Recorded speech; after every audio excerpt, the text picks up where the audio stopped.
I walk on, dun, dun, through troubled times. Dun, dun. My spirit gets so downhearted sometimes. And where are the strong? Dun, dun. And who are the trusted? Dun, dun. Is there only pain and hatred and misery? And each time like this, I feel like this inside. I just want to know what's so funny about peace, love, and understanding. Oh, what's so funny about peace, love, and understanding. Alright, that's my singing for today. And it sounds like shit, I know, sorry. It's Sunday, October the 3rd, 2021, and this is my video message from my friend Lilla, a friend of mine who lives around and around the world while I'm lying and lonely. And it's a very good day. I got a bunch of stuff taken care of last night and early this morning, and things are going really well in my personal life, and I'm feeling pretty happy right now. I'm pretty excited. Lots of good stuff coming up. Good things on the horizon, and can't wait to see the fruition of those things, and all that jazz. So wonderful. Anyways, today's message, Lilla, if you're watching this, is well, as you can tell from my intro, I really like Elvis Costello. Even though that was actually a song by Nick Lowe, covered by Elvis Costello, that I was doing just now. Nick Lowe was he's a singer-songwriter in his own right, and he actually produced Elvis Costello's first few albums. And he wrote the song that I was just singing that Elvis actually did a cover of early in his career, called What's So Funny About Peace, Love, and Understanding. Great song. I'm just so happy to be here. Lilla and y'all, anyone watching this, it's been topsy-turvy. My mental state over the last few years. These days have been all over the map. I've been kind of from one extreme to the other extreme lately, for various reasons. Either things that just kind of triggered me in my own emotional state, or circumstantial things. But today is a good day, though. One of the best days I've had in a long time. It's good to be here. Super excited, about everything working out, and everything kind of going smoothly, like it has yesterday and today, and super happy about all that. So, as time goes on, I will divulge more info on that. As for now, it's just sufficient to say things are going well. So, anyways, I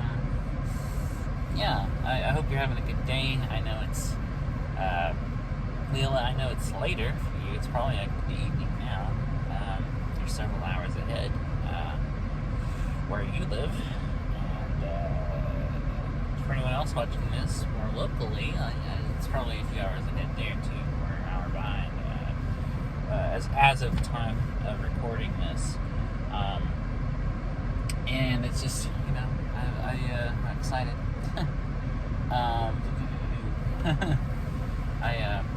I don't know if I ever told you this, but when I was younger, I used to want to be a DJ. I used to want to, play cool records and, talk about interesting stuff on the air.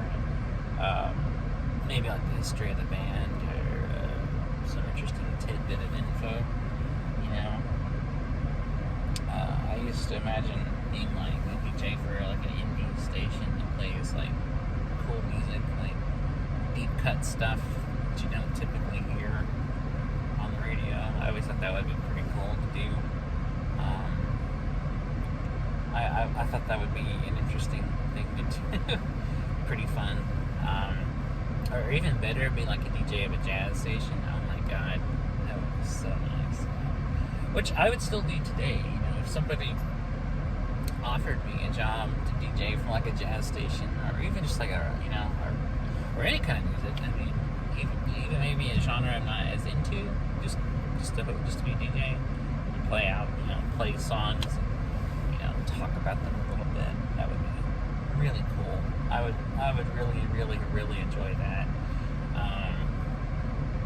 And it would be fun. It would be a lot of fun, and I would enjoy it. And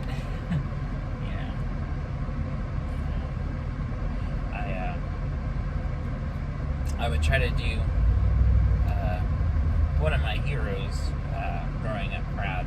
When I was growing up, there was this DJ on the classic rock stations. He was on a few. He kind of moved from one to the other. His name was David Kelso, and he was just like the coolest DJ. Like when you think of it, like cool DJ, like he's who you're thinking of. Like he just had a very chill, like laid back manner. You could tell that he was just a really cool guy. He'd always talk about interesting info, like either about the music or something tangentially related, or talk about like the writing of a song or something, or the recording of an album, by a band that he was playing, or something like that. And it was very interesting.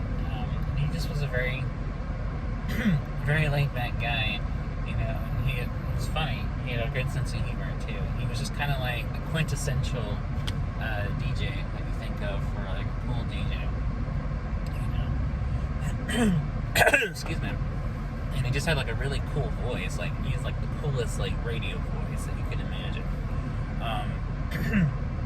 I wish I could play like a sample of his voice, because he was just really cool. And he was, he was like, listen to KRXO.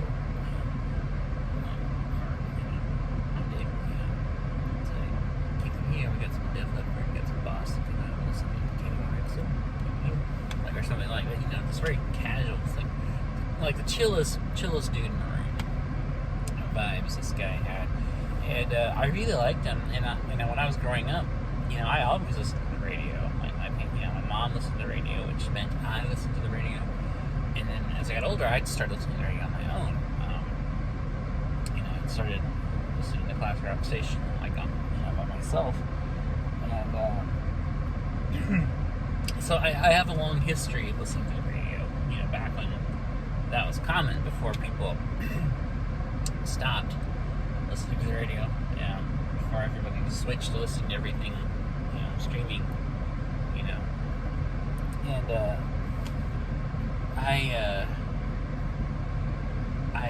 I've always thought Dave Kelso was like the coolest, though. Like he's always who I imagine like the coolest DJ would be like, and he was kind of the inspiration for me to want to like become one, and play music on the air. And he's missed. He's very missed. He actually recently, very, very recently, passed away, and I talked about it about a couple of weeks ago.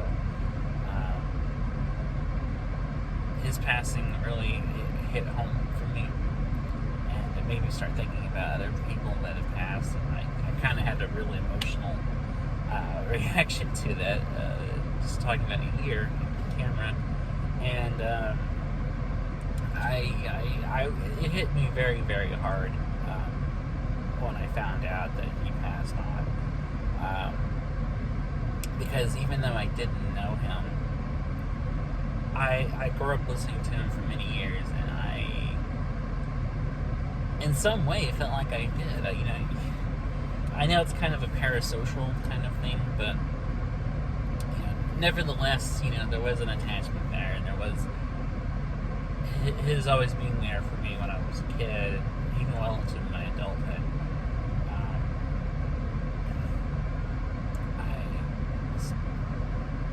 He was very much a presence in my life, and he was still doing it right up to the end. He just about a month or two ago, my mom came to visit, and she was listening to the radio in her car, and he was on. He was talking, and I was like, "Holy shit! Is that Dave Kelso? Is he still going? Still around?" She's like, "Yeah, he's the DJ on this station." And I was like, "Whoa, that's amazing! That's awesome! I've always loved Kelso." That's what I said. Like, I literally said that, and and just recently, I found out he actually had cancer, and he recorded a video saying goodbye to all of his listeners, and, reminding us, how beautiful life is, and to enjoy the good moments and make the most of it, and it's still hard to think. It's I guess it kind of seems silly or absurd to feel so strongly for someone that you've never even met, but when someone's presence means so much to you, even indirectly, it's hard not to, like how we feel about musicians. We grow so attached to people and their music because of what it means to us, and in some way, again, it feels like we know this person. We feel like we know at least some of them. That's why people mourn when certain beloved public figures pass away. Because I didn't realize I was going to get emotional again talking about this, but it's true. We feel like we know some part of them, some part of themselves that we can connect with, and it means a lot to us. So, yeah, that's why so many people mourn when someone whose music touched us and moved us deeply, is no longer here. That's why so many, the nation, the fucking world, grieved when John Lennon was killed. Because, he was this huge cultural person, but his music touched so many lives. His music was personal, and connected with such a wide audience the world over. And because John Lennon was a true fucking artist who poured out his soul in his music, you could tell that he really meant what he was writing about and singing about. The same way with other beloved people. I was hit that hard when Prince died. When Prince died, it really, really fucking tore me up. Because how all those people felt in 1980 when John Lennon was killed, that's exactly how I felt when Prince died in 2016. That fucking shook me, man. I had a full breakdown when that happened. I couldn't function. The day it happened, when I found out, I was so depressed. I just shut everything off. I shut myself away from everybody. I had to process that, because I am and have always been a huge Prince fan. He's one of my absolute favorite musicians ever. His music is amazing, and I fucking love his stuff. And he's one of the few people, again, I don't throw this word around, I really don't, but he's one of the very few people I would call a genius. And his music deeply has impacted me and has inspired me, and is one of the major reasons that I play music. It inspired me to try my best at being a musician. But yeah, man, it's, when someone like that, so beloved, who touches our lives, so much dies, and it's just, and even just a local person, in my area, like Dave Kelso. Dave Kelso had a loyal listenership. He had a huge audience that had been listening to him for years. As long or even longer than I have been, and and doing it right up to the end. I'm sure that shook a lot of people around here that are big fans of him. So this is all, kind of still fresh, but to pick at. But here I am picking at it. But I didn't mean to turn this to a downer vibe, but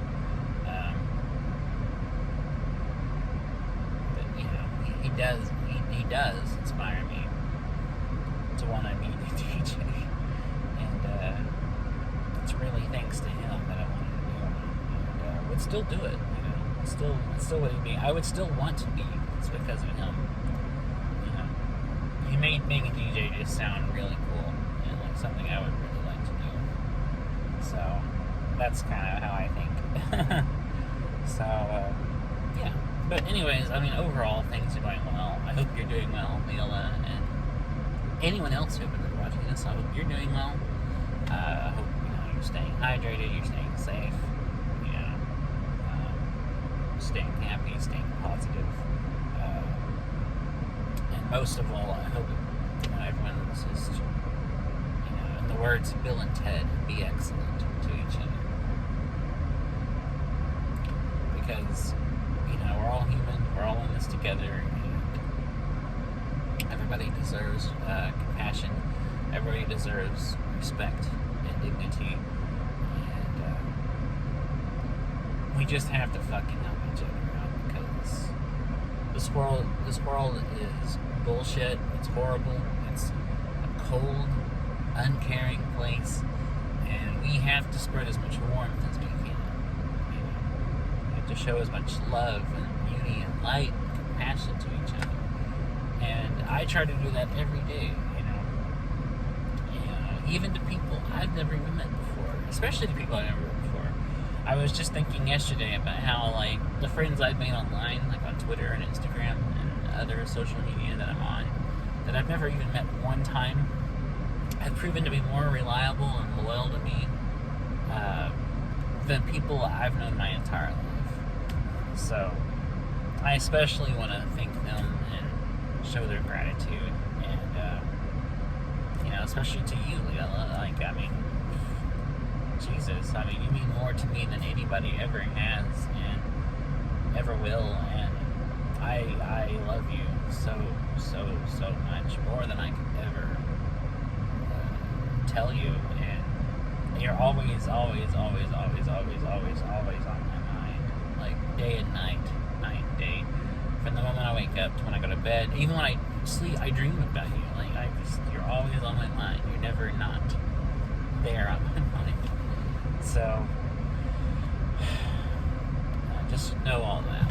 So, anyway, I'm going to end here, but I'll be back tomorrow to do another one of these. And, I'm still uploading yesterday's because it's taking a fucking eternity to upload, but it'll be uploaded today. So, anyways, I'll be back tomorrow to do another one of these, and I hope, everybody stays happy, stays safe, and has a good day and or a good night. So I'll catch you later.